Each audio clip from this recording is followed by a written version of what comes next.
अरे बाबा पछू पड़े मन पछू पड़े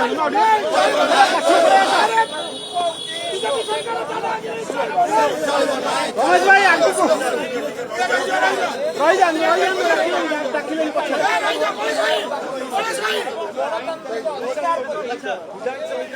रमेश भाई लोग पक्ष बीजेपी सरकार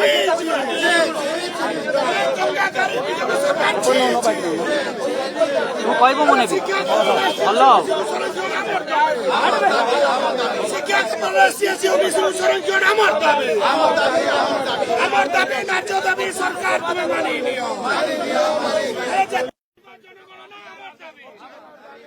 विधानसभा अपवित्र कलुषित अरे छाड़ म जहाँ हम तुम विधानसभा पुलिस पूरी एमएलए टेकिक नब आमर एससी एसटी ओबीसी इश्यू को भारतीय जनता पार्टी दल भंडूर कर प्लान कर जोड़िया इश्यू